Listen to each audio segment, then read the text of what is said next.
आज आपण एका अशा रचनेची चिरफाड करणार आहोत जी अनेक पिढ्यांनी ऐकली आहे, गायली आहे आणि हा. आणि जी ऐकल्यावर आजही अंगावर अक्षरशः रोमांच उभी राहतात. हो, अगदी. श्रीकृ कोल्हटकरांचं बहु असोत सुंदर संपन्न की महा. हम्म. आपल्याकडे या गाण्याबद्दलची माहिती आणि अर्थातच संपूर्ण कविता आहे. पण आज आपला उद्देश म्हणजे केवळ कवितेचा अर्थ समजून घेणं नाही, तर कोल्हटकरांना अभिप्रेत असलेला महाराष्ट्र नेमका कसा होता हे उलगडण्याचा प्रयत्न करणं आहे. बरोबर. त्यांनी शब्दांमधून महाराष्ट्राच्या आत्म्याचं जे एक चित्र उभं केलंय ना, त्यातले बारकावे आपण शोधणार आहोत. पण सुरुवात करण्यापूर्वी कवीबद्दल थोडं जाणून घेऊया. श्रीपाद कृष्ण कोल्हटकर म्हणजे एक अष्टपैलू व्यक्तिमत्व होतं. समीक्षक, नाटककार, विनोदकार. त्यांनी मराठी साहित्यात अनेक प्रवाह सुरू केले. अगदी खरंय. विशेषतः मराठी रंगभूमीला त्यांनी एक नवी स्वतंत्र दिशा दिली. पण मला वाटतं त्यांच्या विनोदी लेखनाची नोंद घेणंही महत्वाचं आहे. त्यांचा विनोद केवळ हसवायचा नाही, तर तो म्हणजे समाजातील विसंगतींवर अगदी अचूक बोट ठेवायचा. बरोबर. गीतोपायन या त्यांच्या काव्यसंग्रहातून आलेली ही रचना त्यांच्या याच बहुआयामी प्रतिभेची साक्ष देते. बरोबर. चला तर मग थेट कवितेच्या पहिल्या आणि सर्वात प्रसिद्ध ओळींना सुरुवात करूया. बहु असोत सुंदर संपन्न की महा, प्रिय अमुचा एक महाराष्ट्र देश हा. किती सोपी, थेट आणि तरीही स्वाभिमानाने भरलेली सुरुवात आहे की नाही? म्हणजे जगाच्या पाठीवर कितीही सुंदर, श्रीमंत किंवा महान देश असू देत, आमच्यासाठी आमचा महाराष्ट्रच सर्वश्रेष्ठ आहे. अगदी. यानंतरचं पहिलं कडवं महाराष्ट्राच्या भौगोलिक आणि ऐतिहासिक भव्यतेचं वर्णन करतं. गगनभेदी गिरिविनं अणुनच जिथे उणे, आकांक्षांपुरती जिथे गगन ठेंगणे. मला या ओळीत एक विलक्षण ऊर्जा वाटते. म्हणजे केवळ पर्वत आकाशाला भिडत नाहीत, बरोबर, तर इथल्या माणसांच्या आकांक्षा इतक्या मोठ्या आहेत की त्यांच्यापुढे आकाशही ठेंगणं वाटतं. आणि याच भव्यतेचा एक ठोस म्हणजे एकदम ऐतिहासिक पुरावा पुढच्या ओळीत आहे. अटकेवरी जेथील तुरंगी जल पिणे. अटक हे ठिकाण आजच्या पाकिस्तानात सिंधू नदीच्या काठावर आहे. 1758 साली राघोबादादांच्या नेतृत्वाखाली अगदी मराठा साम्राज्याची पताका अटकेपार पोहोचली होती. ही ओळ केवळ एक अलंकारिक विधान नाहीये, तर तो एका प्रचंड मोठ्या लष्करी विजयाचा संदर्भ आहे. ज्या मराठ्यांचे घोडे थेट अटकेला जाऊन सिंधू नदीचं पाणी पितात, त्यांना वाटेतल्या लहान सहान नद्या नाले काय अडवणार. बरोबर. हा निव्वळ भौगोलिक विस्तार नाहीये, तो मराठ्यांच्या सामर्थ्याचा आणि महत्वाकांक्षेचा कळस आहे. वाह, म्हणजे ही ओळ मी नेहमीच एक शौर्याचं प्रतीक म्हणून ऐकली होती, पण त्यामागे इतका नेमका ऐतिहासिक संदर्भ आहे हे आत्ता एकदम क्लिक झालं. हा झाला बाह्य पराक्रमाचा आणि भौगोलिक भव्यतेचा अभिमान. पण कोल्हटकर लगेचच महाराष्ट्राच्या अंतरंगात शिरतात, नाही का? बरोबर. पुढच्या कडव्यात ते थेट इथल्या मूल्यांवर येतात. बरोबर. भौतिक सामर्थ्याकडून ते थेट नैतिक सामर्थ्याकडे वळतात. ते म्हणतात, प्रासाद कशास जेथ हृदय मंदिरे, सद्भावांचीच भव्य दिव्य आगरे. इथेच महाराष्ट्राच्या विचारसरणीचं मूळ दिसतं. कवी विचारतोय, जिथे माणसांची मनच मंदिरासारखी पवित्र आणि विशाल आहेत, तिथे दगडविटांच्या महालांची काय गरज? काहीच नाही. इथे सद्भावनांची, चांगुलपणाची खाण आहे. आणि हा विचार इतका प्रभावी आहे की रत्ना वा मोक्तिकाही मूल्य मुडी मुरे, म्हणजे या सद्भावनांपुढे हिरे मोत्यांची किंमतही फिकी पडावी. अगदी.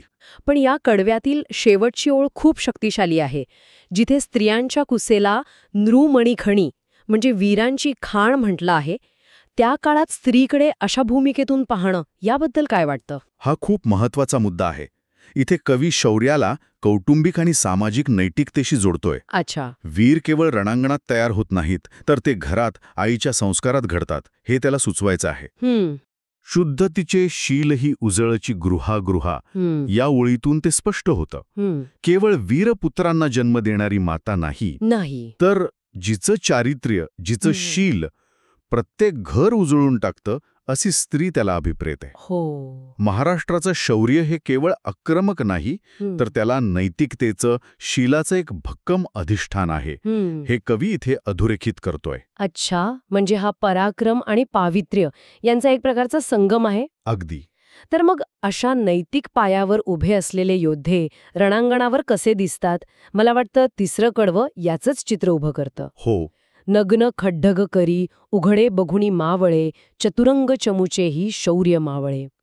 हे चित्र डोळ्यासमोर उभं राहतं. पण हे केवळ शारीरिक शौर्याचं वर्णन नाहीये. हे एक प्रकारचं सायकोलॉजिकल वॉरफेअर आहे. अच्छा. चतुरंग चमू म्हणजे हत्ती, घोडे, रथ आणि पायदळ यांनी सुसज्ज, नियमानुसार लढणारं शिस्तबद्ध सैन्य. हो. त्यांच्यासमोर कुठल्याही नियम चौकटीत न बसणारे, डोंगरा कपारीतून विजेच्या वेगाने अचानक हल्ला करणारे, उघडे म्हणजे साध्या वेशातील मावळे.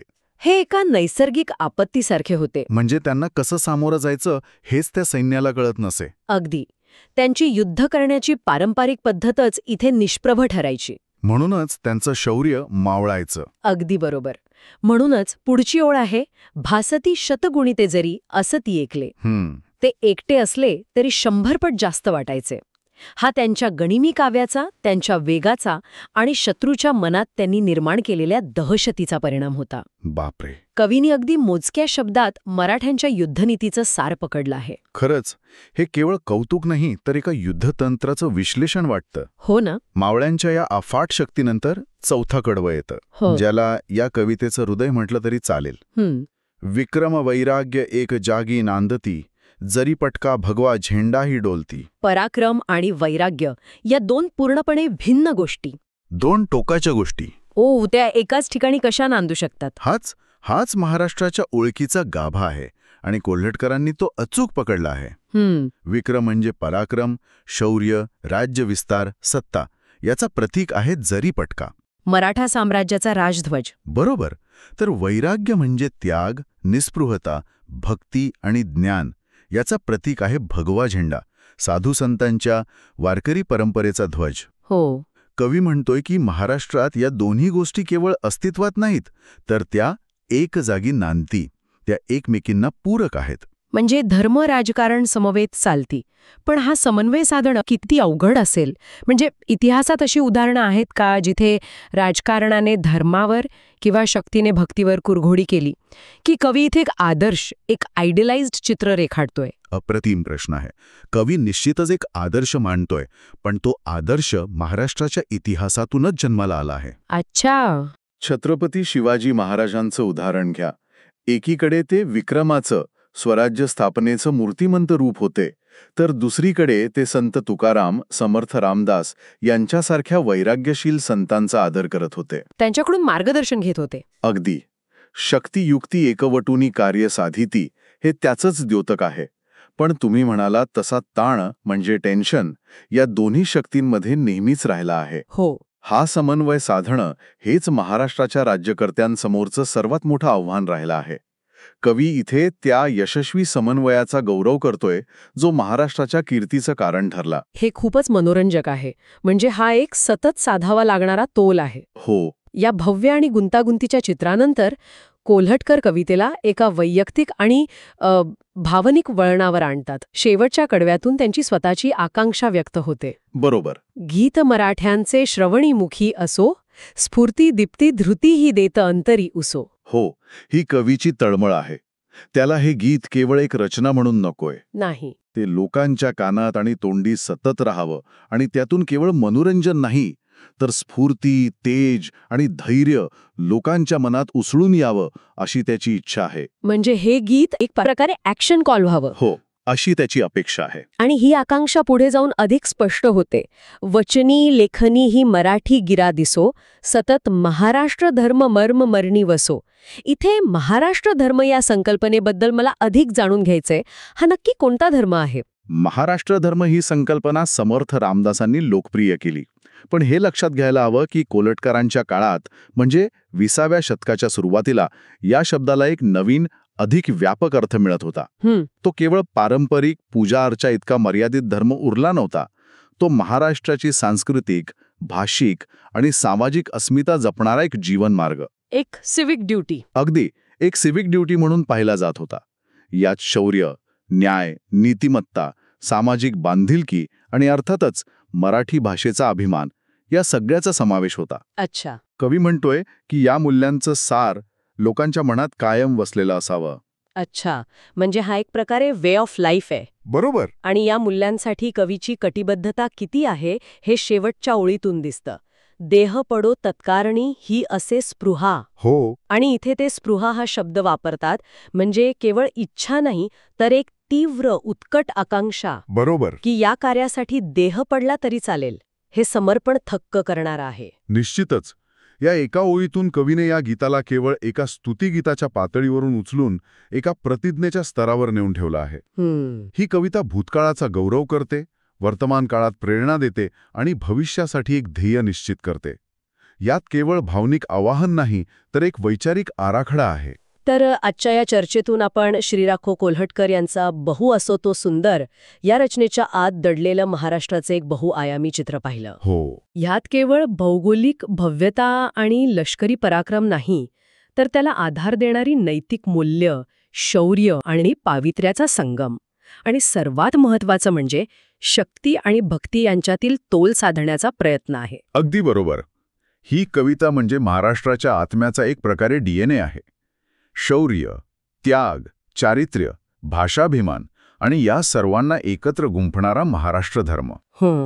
या सगळ्या गोष्टी एकत्र येतात तेव्हा कोल्हटकरांना अभिप्रेत असलेला महाराष्ट्र तयार होतो. हे केवळ स्तुतिगीत नाही, तर ती एक प्रेरणादायी संहिता आहे, एक ब्लूप्रिंट आहे. या चर्चेतून आपण या कवितेच्या प्रत्येक कडव्याच्या गहिरे गेलो, भौगोलिक श्रेष्ठत्वापासून ते सामाजिक मूल्यांपर्यंत, मावळ्यांच्या युद्धनीतीपासून ते विक्रम आणि वैराग्याच्या गुंतागुंतीच्या नात्यापर्यंत, आणि शेवटी कवीच्या भविष्यासाठीच्या आकांक्षेपर्यंत. बरोबर. जाता जाता ऐकणाऱ्यांसाठी एक विचार.